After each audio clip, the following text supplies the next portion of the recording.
Assalamualaikum warahmatullahi wabarakatuh. Baik, anak-anak sekalian, kelas 7. Alhamdulillah hari ini kita sama-sama bisa bertemu dalam program riset MTS Negeri 7 Bantul tahun pelajaran 2020-2021. Setelah 2 minggu kemarin kita sama-sama belajar, sama-sama menyimak bagaimana motivasi tentang riset. Hari ini kita sudah mulai masuk ke dalam materinya. Jadi nanti setiap hari Sabtu, setiap dari jam setengah 11 sampai jam setengah 12, anak-anak mengikuti kegiatan program riset secara daring. Nah, untuk tema yang pertama ataupun tema umumnya adalah kita beyond research, artinya jadilah peneliti muda. Apa saja yang akan kita bahas pada hari ini, kita saksikan bersama-sama. Nah, kita untuk mengawali apa itu riset? Riset itu ya semacam penelitian. Nah, lalu apa sih penelitian itu? Nah, di sini ada pengertian sebuah penelitian adalah kegiatan yang dilakukan sesuai metode dan kaidah ilmiah dengan sistematis. Jadi yang namanya penelitian itu adalah sebuah kegiatan, sebuah aktivitas yang mana tapi nanti dalam penelitian tentu ada kaidahnya, ada aturannya yang sistematis, yang berurutan, di mana nanti tujuan akhirnya adalah untuk mendapatkan sebuah informasi. Misalkan kita nanti akan meneliti apa, itu informasi yang mendapatkan adalah tentang itu. Yaitu jadi sederhana tentang penelitian seperti itu anak sekalian. Kemudian di sini ada sebuah keterangan dari seorang pakar Albert Einstein, seorang ilmuwan. Jika kita tahu apa yang sedang kita lakukan, itu tidak akan disebut penelitian. Jadi sederhananya penelitian dilakukan karena ketidaktahuan kita. Kita kan sama-sama sebagai seorang siswa, sebagai seorang pembelajar, mana kita harus dituntut untuk punya rasa ingin tahu. Rasa ingin tahu itulah yang kemudian menyebabkan timbulnya penelitian. Saya yakin anak-anak Mayuba, anak-anak MTS Negeri 7 Bantul, kelas 7-nya punya semangat ingin tahu. Jadi nanti kemudian ingin meneliti. Di sini ada tujuan penelitian itu apa sih? Ada 3 anak sekalian. Yang pertama, penemuan sesuatu yang belum pernah diketahui. Jadi dengan meneliti itu kita bisa tahu sesuatu apapun itu, misalkan kita akan meneliti apa nanti, nah itu akan meneliti sesuatu yang belum pernah diketahui. Kemudian yang kedua, pembuktian terhadap informasi atau pengetahuan. Misalkan nanti akan membuktikan sebuah informasi itu benar atau tidak, nah dilakukanlah penelitian. Misalkan ada yang mengatakan bahwasanya lidah buaya itu cocok untuk memanjangkan rambut, misalkan cocok untuk kesehatan rambut. Nah, kita buktikan dengan penelitian informasi tersebut benar atau tidak. Nah, itulah setidaknya. Kemudian yang ketiga, misalkan pengembangan dengan memperluas dan memperdalam pengetahuan yang sudah ada. Ini pentingnya penelitian. Artinya keilmuan itu selalu berkembang. Itu tujuannya. Lalu ciri-ciri penelitian itu apa? Di sini ada 4 ya, setidaknya. Yang pertama jelas harus sistematis dan akurat. Jadi sistematis itu berurutan, kemudian akurat tepat. Kemudian yang kedua ada logis dan objektif, masuk akal dan objektif itu jadi ada benda yang kita teliti, gitu. Ada objek yang kita teliti. Apapun itu, misalkan objeknya tadi, misalkan tentang hari ini yang lagi marah, misalkan tentang penggunaan handphone, penggunaan gadget, pengaruhnya terhadap prestasi siswa. Nah, nanti kan ada objek yang diteliti. Objek yang diteliti itu apa? Yang pertama jelas tentang terkait dengan gadget itu. Kemudian yang kedua tentang misalkan prestasi belajar. Itu contohnya. Kemudian yang ketiga faktual, sesuai dengan fakta yang ada. Jadi kalau penelitian itu tidak mengada-ngada. Jadi bedanya penelitian dengan mengarang itu jelas jauh berbeda. Jadi kalau penelitian itu ilmiah, sedangkan kalau karangan-karangan yang sifatnya fiktif seperti cerpen itu kan bisa mengarang, jadi daya nalar berpikir untuk mengarangnya tinggi. Tapi kalau penelitian itu harus dibuktikan dengan fakta. Kemudian yang terakhir hasilnya bisa diukur kebenarannya, gitu ya. Jadi itu istilahnya ada 4 sebetulnya. Nah, sini Stephen King mengatakan bahwasanya kita tidak harus menunggu datangnya inspirasi, kita sendirilah yang menciptakannya. Nah, inilah pentingnya kita menjadi beyond researchers tadi ya. Jadi kita harus menjadi peneliti muda itu, kita harus menciptakan inspirasi-inspirasi. Kita harus menjadi seorang inspirator, baik untuk diri kita, untuk lingkungan kita. Nah, untuk di madrasah ini, marilah kita sama-sama menjadi inspirator-inspirator.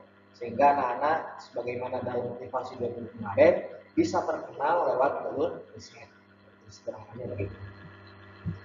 Nah, kemudian dari mana sih asalnya penelitian? Yang pertama jelas dari akal pikiran. Kita dibekali dengan akal semuanya. Maka gunakanlah potensi akal itu, salah satunya adalah untuk menciptakan inspirasi tadi melalui penelitian. Kemudian yang kedua ada rasa ingin tahu, ya. Rasa ingin tahu, oh saya ingin tahu nih bagaimana fungsi dari apa ya, misalkan tadi misalkan istilahnya lidah buaya misalkan, ataupun obat. Sekarang lagi corona ini belum ada obatnya. Kalian coba ingin mengetahui apa sih yang kira-kira bisa menyembuhkan corona misalkan. Nah, itu rasa ingin tahu. Kemudian ada penemuan hal baru. Nah, hal-hal yang baru misalkan tadi. Jadi kalau misalkan menemukan obat tentang untuk mengobati corona, nah itu kan berasal dari penelitian. Itu kan bisa menemukan hal yang baru. Menarik sekali. Nah, sekarang sifat peneliti. Nah, kita semua menjadi researchers itu menjadi seorang peneliti. Kita harus mempunyai sifat-sifatnya. Yang pertama, kritis. Artinya mencari kebenaran untuk diuji. Kemudian logis. Dan dasar berpikirnya bisa masuk akal dan benar. Kemudian empiris, ya, dia ada bukti nyata. Tapi sama selalu ingin tahu dan bekerja secara sistematik dan objektif. Lalu apa manfaat penelitian yang bisa didapatkan? Yang pertama menambah wawasan, pengetahuan, jadi menambah ilmu pengetahuan. Kemudian yang kedua bisa memecahkan permasalahan. Misalkan tadi, kenapa sih hari ini masalahnya prestasi anak menurun? Apakah karena sering menggunakan gadget atau apa? Nah itu kan bisa ditelitikan. Nanti bisa dipecahkan masalahnya dan kemudian dicarikan solusinya. Kalau memang gadget seperti itu, maka harus ada solusinya terkait dengan penelitian itu. Kemudian yang ketiga menjadi landasan untuk sebuah kebijakan. Ini yang kalau kebijakan kan tadi misalkan tentang corona ini ya. Kalau misalkan sebuah ada ilmu yang mengatakan bahwa inilah obat corona, maka nanti akan dijadikan landasan untuk kebijakan keputusan pemerintah misalkan. Sederhananya begitu. Nah, kenapa sih kita sebagai manusia itu senang meneliti? Nah, manusia itu, adik-adik juga, anak-anak sekalian juga pasti punya dorongan atau naluri ingin mengetahui tentang sesuatu di luar dirinya. Nah, pengetahuan dan pemahaman tentang sesuatu inilah yang kemudian menimbulkan rasa ingin tahu yang lebih luas. Jadi dorongan ingin tahu disalurkan untuk menambah dan meningkatkan pengetahuan dan pemahaman. Karena kita kan kadang-kadang selalu bertanya, manusia selalu bertanya, apa sih fungsinya ini? Apa sih bagaimana menggunakan ini misalkan? Apa sih bagaimana untuk memudahkan kita misalkan bagi orang-orang yang misalkan tentang kacamata misalkan. Apa sih lensa yang digunakan dalam kacamata itu? Bagaimana kinerjanya? Kenapa kok bisa dengan menggunakan kacamata orang yang tadinya tidak bisa melihat jarak jauh bisa kemudian dibantu dengan kacamata? Nah, itu kan hasil-hasil daripada penelitian, rasa ingin tahu. Wawasan itulah yang kemudian kita juga sebagai anak-anak MTS di Bantul pasti ingin dan mau untuk meneliti. Nah, untuk di MTS kita ada beberapa bidang penelitian nantinya. Istilahnya ada 3 pembagian. Yang pertama bidang keagamaan, yang kedua bidang sosial, yang ketiga sains dan teknologi. Nanti bidang keagamaan itu berkaitan dengan pemikiran, sikap, perilaku, tradisi keagamaan, ataupun pengajaran Islam. Misalkan di Jogja itu ada tradisi namanya sekatenan misalkan. Nah, bagaimana sekaten bisa membentuk perilaku keagamaan di Yogyakarta, itu bisa diteliti.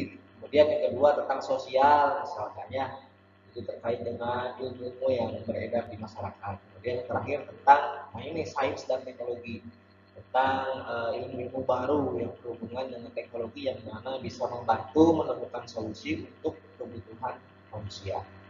3 penelitian ini. Nah, di di madrasah itu ada namanya madrasah yang research super camp atau MyRes ya.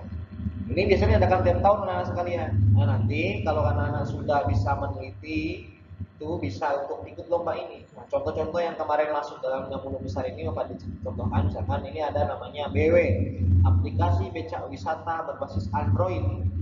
Ini dari Kudus misalkan. Nah, ini kan berhubungan dengan teknologi.